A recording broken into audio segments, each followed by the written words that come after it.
If you're a mid-level to C-suite leader who wants to own your growth and figure out your next small, brave move to achieve your leadership goals, you are in the right place.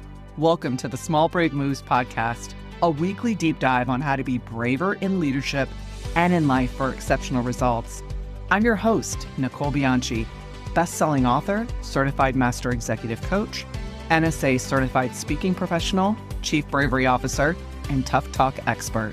If you're ready to become a better, braver, and more authentic leader, let's dive in. Welcome back to the Small Brave Moves podcast. My next guest recorded this conversation on her very last day at a company that she gave 32 years of her career to. This alone tells you what kind of leader she is.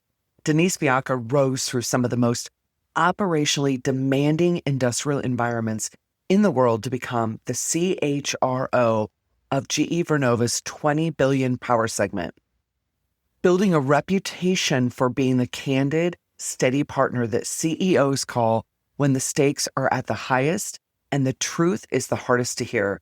She built teams and cultures that endure. And on the day we spoke, she was in the middle of the most personal conquer yourself moment of her career, letting go. In this conversation, Denise opens up about what it actually means to release control after 3 decades at work, at home, and in the quiet identity crisis that nobody warned you about when you've tied your worth to a role for most of your adult life.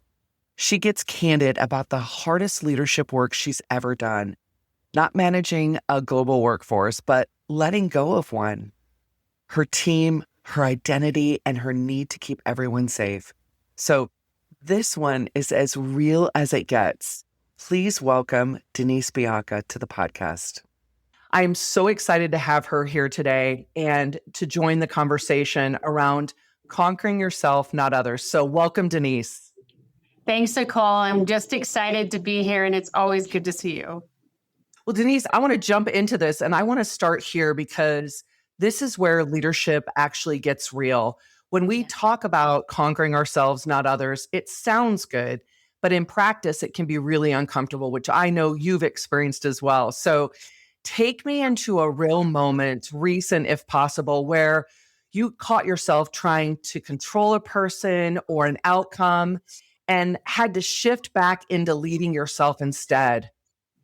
Yeah, and I think it's perfect given just where we're at today. So I'm here in my office at GE Vernova on my very last day of work. So after almost 32 years with the company, it feels actually exciting to be here, but also it brings a sense of tension. So I have been transitioning over the last 3 months with an amazing successor. I could not have picked a better person to come in behind me.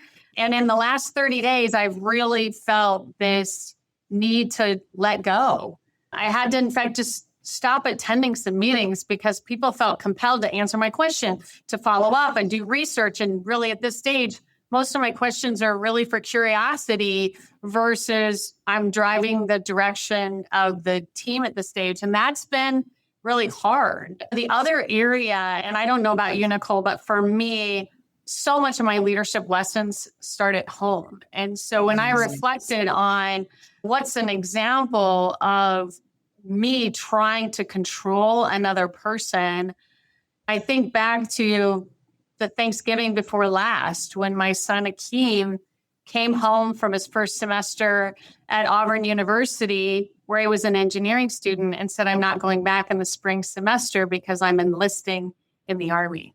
And there are a lot of mothers that conversation gets real and very difficult. And it was for me because that was not my plan for my son. In fact, I called the employee assistance program and I said, we need emergency counseling. I was convinced that, like a lot of freshmen engineering students under pressure, he was not doing well and he was panicking and making a different decision because of that. And so I'm on the phone with the EAP counselor and she stops me and she says, Mom, I'm not sure your son is the one with the problem. Oh, wow. Me in my tracks. She said, you have an adult child making an adult decision you don't agree with and you cannot control. And then we went on to talk about the need to let go and have faith that your son is walking God's path, and have faith that your son is an adult making adult decisions for himself. How did that feel? How did that feel in that moment when she's saying it, you're processing it, and how did that feel? For me, an ultimate mic drop moment where you're just like, holy crap, you're right. You're right. This is me struggling to continue to provide the guardrails and the safety helmets and all the things that I think as moms, we are wired to protect and to keep our kids safe. And this was not my plan. What was the conversation next with your son? I'm curious what your next move was. Yeah, so for me, it became about meeting him where he was and getting some really sage advice from the counselor, but also other moms who had military experience, who said, you have a decision to make. You either support and let go, or you run the risk of losing the connection that you have with your son today. And just because you let go doesn't mean you don't care, and it doesn't mean you cannot continue to support. The support looks different. And so I think about that when I think about like who I am as a leader. I have a very similar wiring at work with my team, and this need to provide the safety helmets and think ahead to what could go wrong and try to prevent it so that they march through their journeys safely. Yeah. Control versus trust is one of the internal leadership battles that I think about in Conquer Yourself. And Denise, what's coming up for me is you started with today. Well, first, can we just take a moment and say, thank you for taking time to record a podcast with me on your very last day when I am sure your agenda is full. So thank you for that. Number two, 32 years of leadership. And this is a big Conquer Yourself moment, which is such a great reinforcement that conquer yourself, not others. The journey never ends. It is ongoing for us, even after 32 years, right, of this leadership excellence and this leadership expertise. Exactly. No, it really has been a moment of reflection. And again, we've had a couple of these conversations where finding your identity in a transition is a moment of courage. It's a moment to really go inside and not really think about what you need from others, but who you are and what you need from yourself for yourself. Yeah. Let's talk about another internal battle, comfort versus courage. Yeah. So what's a conversation you maybe avoided longer than you should have, or one you knew that mattered, but maybe kept pushing off? And what made you finally like step into it? Yeah, it's so interesting because I have been known as someone who has courage to have the tough conversations with leaders. I am a client partner you want on your team when you want the candid truth with caring. However, when it comes to the team that I lead, I find myself in this situation of wanting everyone to be okay with everyone. And so I find myself in the middle trying to facilitate conflict. And the toughest feedback that I have gotten from my team over the last few years is when I am not strong enough as an accountability focused leader, meaning stop being in the middle of everyone else's problems, step back and hold your team members accountable for resolving their own conflicts. Get out of the middle of it. And again, you could say that is a little bit of control as well, but I needed to have the tough conversation with a couple of my team members to say, this is yours to fix, not mine. And I need you to do it for the benefit of the team, and stop listening to each person's side and trying to navigate and mediate between them. They're both grown adults. They can have those adult conversations with one another. And I needed to get out of the middle of it. That takes me back to the aviation and you and I doing the team alignment session with your team to get them to really come together and have those peer conversations and that peer accountability. And so I remember that being such a powerful session because of what every single one of your team, they poured into it and really left with clarity around how they wanted to lead together in that next piece. So that's amazing. Hey, senior women leader, if you're the one everyone depends on, the one leading the team, carrying the pressure, managing the expectations, solving the problems, and quietly holding it all together while feeling completely exhausted underneath it all, I want you to know I get that. I've been there too. And more importantly, you don't have to keep leading this way. And that's why I created the Brave Lead Her Ship Retreat experience. My retreats are intimate, luxurious, and deeply transformational, designed for the high-performing women leader who are ready to reclaim their energy, elevate their leadership, and stop overfunctioning their way through life and work. It's not a conference, it's not surface level networking or another room where you have to perform, prove, or hold everything together. It's a deeply curated circle where you get to breathe, be held, think clearly again, reconnect with yourself, and grow alongside some extraordinary women leaders who truly understand the weight that you carry. Every detail is intentionally designed to support that, from the luxurious accommodations to the all-inclusive experience to the executive level coaching, brave conversations, integration time, and restorative wellness experiences woven throughout the retreat. You'll walk away with greater clarity, stronger boundaries, renewed energy, and a completely different way of leading that your team and your family will feel immediately. If that sounds exactly what you need right now, I'd love to personally invite you to explore one of my upcoming retreats at the link in the show notes. Maybe I'll see you soon in the rolling hills of Tuscany, or on the quartz sand beaches of Siesta Key, or maybe even in the energy vortex of Sedona. I'd be honored to hold space for you at the next Brave Leadership Retreat. All right, so we talk a lot about big leadership moments, and I know you've had many big leadership moments, but I'm more interested in the small ones. So what's a small, brave move you made, something that didn't feel huge at the time, but ended up creating a bigger shift than even you expected?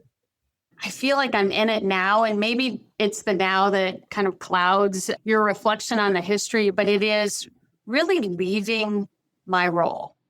And there was this moment where I felt the anxiety of what comes next and the needing to give myself permission to have the moments of uncertainty and just wallow in it and wrestle in it, and allowing that to open up a journey of discovery and of thinking about what does it mean to be outside of this world that I've lived so long and up in. And I think the struggle for me and what makes it brave is, and you've heard me ask myself this question, like, did I matter here? Was I relevant? If it's so easy for the team to move on without me, what does that mean for who I was here? And that is just a backwards way to think about it. But it is the honest, true, I think, wrestling that we have with ourselves when we tie our identity and our impact to a role that we play, whether it's a role in our family or a role at work. Yeah. I remember us having the conversation at the Brave Leadership Retreat. And so, question from that retreat, what was the shift? How'd you begin to think about it differently? It comes back to this notion of wanting to be someone that takes care of others and that keeps others safe. And so you ask yourself the question, can we truly gain wisdom from learning through others' mistakes? Probably not. Like there's too much arrogance in it that you really need to face the fire on your own. You need to fall and get back up again on your own. I find myself thinking if humility is a superpower, then being humbled is the path to that power. And so if I am not kind of letting go and letting the team do, then I am robbing them of the opportunity to gain the same wisdoms I did by making mistakes and growing through them over the years. Oh, I love that. I hear so often leaders say, it's our need to serve and take care that gets in the way, even though we're so well intended, right? So well intended. Yeah. So what's something about leadership that you had to learn the hard way that you wish more people understood earlier in their careers? It follows the same theme that there was this moment, and I've had many of these moments where I felt like if we're not doing it the way I've intended, the way I see it, the way I'm directing, that it might not go the way I think it should. When you're honest with yourself, that is really covering up for the real fear. And the real fear is that it'll be wildly successful without you. And if in fact it's wildly successful without you, then why are you here? And what's in it for you? The tough lesson and the important moment in that is that then what do you do? Why are you here? And what I keep coming back to is I'm here to learn from others. Like ultimately, when you've come full circle and your team is making decisions and they're taking risks and they're climbing mountains you could have never imagined, you climb with them, you learn from them. And I think in doing that, it certainly comes full circle, but you'll never stop growing and you never stop being capable of the next mountain of your own. And what I also hear you saying, Denise, is you created a container for them to thrive and to do that. You held space for them to be able to do that. And not all leaders do, right? And that's part of your legacy that you leave behind. All of those moments and those moves that you've done. I love it. Talk to me about if someone listening is in the exact place right now where you have been and where you're going, what would you tell them to do? Maybe even this week. Yeah, I think it's taking a beat to reflect. Like I have always been someone that really enjoyed the journey of self-awareness. Like it never really scared me. Sometimes I have these moments where it's like, oh, holy crap, I wasn't expecting that around the corner. But I think the times that you have to take the beat, to rest, to recharge, to peel back that next layer of who you are and who you want to continue to grow to become. So that destination is never realized. You're always on the next hill or the next journey. The individuals that I'm working with that kind of help you in this transition, there's this work that you do to figure out what do you want to do now that you have time for it? Take care of your health, spend more time with your extended family, pick up a hobby that you've always wanted to do. And I found myself thinking, don't wait. Like I've even said that to those that are like coming behind me on this journey to a transition, whatever that transition is, to motherhood, to taking a different turn in your career. Don't be afraid to take the time to build a full life today. Don't wait until you have time on the other side of a transition. I was just coaching a leader last week who her countdown is less than 12 months. And she's right in the midst of what you're talking about, where she's avoiding the deep inner work, the thinking Yeah. around it, because she's fearful of what that next phase looks like. Instead of running towards it, she's almost running away from it. And Yeah. so, And Nicole, not to interrupt you, but I just want to make sure that I add this point in, because for me, the community that you created last September for those of us that came to the Bravership retreat, it could not have come at a better time for me. I had just made the decision to transition. I was just starting to get ready and to do my own countdown. And I could not have done the reflection by myself as well as I did it in that community of women that I met for the first time at dinner the first night. And by the end of it, like, I felt like their story and their journey was enhanced by my own story, and likewise. And so I just wanted to make sure that I added that in. That was so important in this road to discovery. So it's not just about picking up the book and finding the quiet time.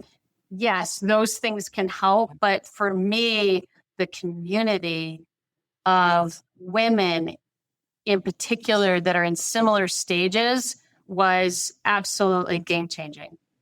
thank you so much for sharing that. You and I have had this conversation before about it's lonely on our journey when we kind of Yeah. rise to the top of our role and we're looking across the organization, and the confidants and the tight relationships that we could share almost anything with are no longer. And it can Right. just feel lonely. And so being able to step into that particular container and do some of that work and really think about it. Oh, thank you. That's awesome. I appreciate that. So as we get ready to say farewell, is there any hints around what that next chapter looks like for you? Yeah. So I have an opportunity right out of the gate to spend some quality time with my son, who's now more than a year, just a little more than a year into his journey as a part of the 82nd Airborne. And if you've been following the news lately, there's a lot happening in the 82nd Airborne. And so the chance to just see him and spend some quality time with him at this stage is so important. And then I am looking forward to the next professional act. It's right around the corner on the horizon. Not something I can make public right now, but maybe Sure. by the time this airs, it will be public. But I couldn't be more excited about the doors that have been opened for me and just the chance to continue to grow with a new team in a new way, and more to come on that. But I'm excited about it. I can't wait to see you light it up. And will you please tell Akeem thank you for his service? We so deeply appreciate it. So thank you so much, Denise. Thank you for your words of wisdom. I knew it was going to be an electric conversation, and I just deeply appreciate everything you bring to leadership, including the vulnerability and the awareness and the recognizing that we're not all going to be perfect, but it's a journey, right? It's a Yeah. journey that we're on. So thank you for taking time on your very last day to hang with me. I appreciate you. Thank you, Nicole. It has been an absolute delight.